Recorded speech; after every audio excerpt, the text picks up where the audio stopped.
नमस्कार दोस्तों, मेरे चैनल में आप सभी का स्वागत है। आज मैं एक बार फिर आपके सामने प्रस्तुत कर लेके आई हूँ परीक्षा भार विभाजन में आए मुख्य बदलाव। जैसा कि आप सब जानते हैं कि सीबीएसई के पाठ्यक्रम हिंदी में 2020-21 के सत्र में कई बदलाव आए हैं। हमने पिछले वीडियो में व्याकरण और लेखन संबंधी तथा अंक संबंधी आए बदलावों पर चर्चा की थी। आज मैं आपके सामने लेके आई हूँ परीक्षा भार विभाजन में आए बदलाव। आइए शुरू करते हैं। सबसे पहले हम हिंदी ब कक्षा 9 का अध्ययन करेंगे। जैसे कि आप सब देख रहे हैं कि परीक्षा भार विभाजन जिसमें अपठित काव्यांश यानी कि पद्यांश वो हटा दिया गया और अपठित गद्यांश जिसमें का कुल भार वो 10 अंक रखा गया। अपठित गद्यांश 100 से 150 शब्दों के बीच में आएगा, जिसमें से 1 अंक के 2 क्वेश्चन, 2 प्रश्न और 2 अंक के 4 प्रश्न यानी कि 8 अंक इस तरह से अंक विभाजित किए गए हैं। अपठित गद्यांश के संदर्भ में सीबीएसई चाहता है कि इससे चिंतन क्षमता का विकास होगा, अभिव्यक्ति कौशल पर विकास होगा तथा लघुत्तर प्रश्न इसमें पूछे जाएंगे। तो आप जब भी तैयारी करें आप हमेशा ही जो अंक आप विभाजित करेंगे वो आप ध्यान रखेंगे कि 2 अंक के 4 प्रश्न और 1 अंक के 1 अंक के 2 प्रश्न इसमें से पूछे जा सकते हैं। तो कुल जो भार है वो कुल अंक इसके 10 अंक है। व्याकरण पे आते हैं। जैसे कि मैंने आपको पहले बताया था कि व्याकरण संबंधी कुछ विषय बदल दिए गए हैं, जिसमें से व्याकरण का जो संपूर्ण भार है वो 16 अंक का है। शब्द और पद 2 अंक के हैं। अनुस्वार 1 अंक, अनुनासिक 1 अंक, तो दोनों मिलाकर 2 अंक उपहार आया है। उपसर्ग से 2 अंक का प्रश्न पूछा जा सकता है। प्रत्यय से 2 अंक का। शब्द विचार जिसमें श्रुति संभिन्नार्थक शब्द से 2 अंक, पर्यायवाची से 2 अंक, विलोम शब्द से 2 अंक, तो कुल 6 अंक शब्द विचार से पूछे जा सकते हैं। अर्थ की दृष्टि से वाक्य भेद ये 2 अंक का आता है।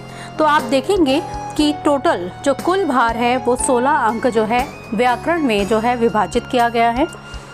तो जब भी आप व्याकरण का अध्ययन करें तो आप अंक को हमेशा ही ध्यान दीजिए।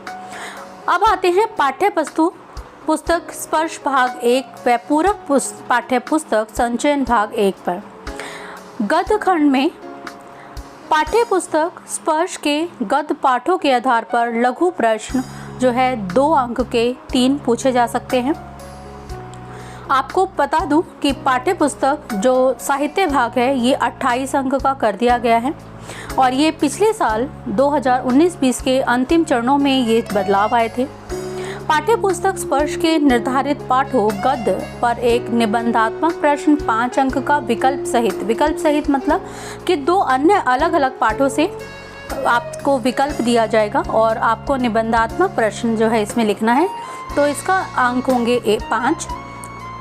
काव्यखंड जो स्पर्श पाठ से है, स्पर्श पुस्तक से काव्यखंड में पाठ्य पुस्तक स्पर्श के काव्यखंड के आधार पर लघु प्रश्न 2 अंक के 3 प्रश्न इसमें पूछे जा सकते हैं। काव्यखंड को जो अंक विभाजित किए हैं वो है 11 और गद्य खंड को जो अंक विभाजित किए हैं वो है 11 और कविता की समझ के आधार पर एक निबंधात्मक प्रश्न 5 अंक का विकल्प सहित इसमें से भी पूछा जा सकता है। तो आप देख सकते हैं कि जो स्पर्श पुस्तक है उसमें से गद्य और काव्य 2 खंडों में विभाजित है, जिसमें 11-11 अंक विभाजित किए गए हैं। तो अब तक हमारे 22 अंक इसमें से बन गए हैं। बचे 22 में से 6 अंक बचे। 6 अंक दिए हैं संचयन पूरक पाठ्य पुस्तक भाग 1। अब संचयन में जो 6 अंक है वो कैसे विभाजित किए गए हैं बच्चों, आप ध्यान से सुनिए कि संचयन के निर्धारित पाठों पर आधारित 2 प्रश्न पूछे जाएंगे, जो 3 × 2 यानी कि 2 प्रश्न 3-3 अंक के भी हो सकते हैं इस और विकल्प सहित हो सकते हैं। तो आपको इसमें 6 अंक दिए गए हैं। तो कुल पाठ्य पुस्तक भार वो 28 अंक का हो गया। लेखन में अगर हम देखें तो लेखन में जो टोटल अंक हैं वो 26 है। संकेत बिंदु पर आधारित समसामयिक व्यवहारिक जीवन से जुड़े हुए विषयों में से किसी एक विषय पर 80 से 100 शब्दों में अनुच्छेद पूछा जा सकता है, जिसको अंक विभाजित किए हैं 6। अनुच्छेद लेखन में आप ध्यान रखिए, इसमें से 4 अंक आपके विषय वस्तु के होते हैं, 1 प्रस्तुतिकरण के होते हैं और 1 इसमें वर्तनी शुद्धता का होता है। अनौपचारिक पत्र में विषय से संबंधित 5 अंक दिए हैं विकल्प सहित, यानी कि इसमें से 2 आपको जो है प्रश्न होंगे, जो दो विकल्प में से जो भी आप प्रश्न करना चाहो वो आप कर सकते हो। तो अनौपचारिक पत्र इसमें से आ सकता है, वो 5 अंक है। अनौपचारिक पत्र में जो 5 अंक है वो कैसे विभाजित होते हैं? 3 अंक जो हैं बच्चों इसमें जो है विषय वस्तु के होते हैं, एक प्रारूप का होता है और एक वर्तनी शुद्धता का होता है। इसके अलावा संदेश लेखन जो इस साल नया जो है ऐड हुआ है, इसमें शुभकामना संदेश, पर्व उत्सव से विशेष अवसरों पर दिए जाने वाले संदेश या सामाजिक जो है संदेश दिए जा सकते हैं। शब्द सीमा इसमें लिखी हुई है 30 से 40 शब्द और ये भी विकल्प सहित 5 अंक का है। इसके अतिरिक्त संवाद लेखन 50 से 60 शब्दों में है और ये 5 अंक का है, ये भी विकल्प के साथ है। 5 अंक इसमें आपको कैसे विभाजित होंगे?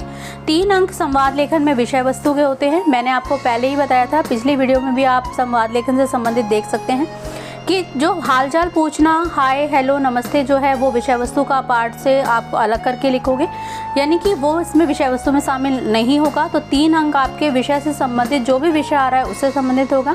1 अंक विराम चिन्ह भी होता है और एक वर्तनी शुद्धता का भी होता है। जो भी आपने प्रारूप लिखा है वो ठीक लिखा है, विराम चिन्ह ठीक लगाए हैं, जो विषय से संबद्धता है कि नहीं, ये आपके 5 अंक। संवाद लेखन, नारा लेखन जिसे स्लोगन राइटिंग भी कहते हैं, 20 से 30 शब्द का होता है।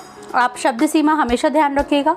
5 अंक विकल्प सहित ये है, तो ये आपके जो है जो लेखन भाग है वो 26 अंक का, कुल 80 अंक जो है ये पूरा पेपर जो है आपको विभाजित किया गया है। इसके अलावा मैं आपको जानकारी देना चाहूँगी कि निर्धारित पुस्तकें स्पर्श भाग 1 और संचयन भाग 1 में से कुछ चैप्टर, कुछ पाठ जो हैं सिर्फ पठन के लिए रखे गए हैं। वो पाठ, उस पाठों में से, उन पाठों में से कोई भी प्रश्न नहीं पूछे जा सकते। तो स्पर्श भाग 1 में से वैज्ञानिक चेतना के वाहक चंद्रशेखर वेंकटरमन और गीत अगीत, ये 2 जो चैप्टर हैं ये पठन के हेतु रखे गए हैं, जिन्हें अध्यापिका आपकी सिर्फ पठन करवाएगी। इसमें से आपका पठन कौशल, श्रवण कौशल या फिर किसी और तरह से जो है मल्टीपल चॉइस से संबंधित प्रश्न आपके इसमें से जांचे जा सकते हैं। संचयन भाग 1 में से कुल्लू कुमार की ऊनाकोटी, मेरा छोटा सा निजी पुस्तकालय, ये दोनों चैप्टर जो हैं ये भी जो है सिर्फ पठन के लिए रखे गए हैं। तो आप ध्यान रखिए कि इन दोनों की पुस्तकों में से ये 2 जो चैप्टर हैं इनका आपको जो अध्ययन जो है पेपर के लिए नहीं करना है। कक्षा में कई गतिविधियों में अध्यापिका इनका जो है अध्ययन करवाएंगी, पठन करवाएंगी और आपका जो है जांच लेंगी आपके अंक को। तो इस प्रकार अब तक हमने जो है कक्षा 9 में जो जिस तरह से अंक विभाजित किए गए हैं उसको क्रम को देखा और कक्षा 10 के लिए हम अगली वीडियो में फिर लेके आएंगे। तब तक के लिए धन्यवाद।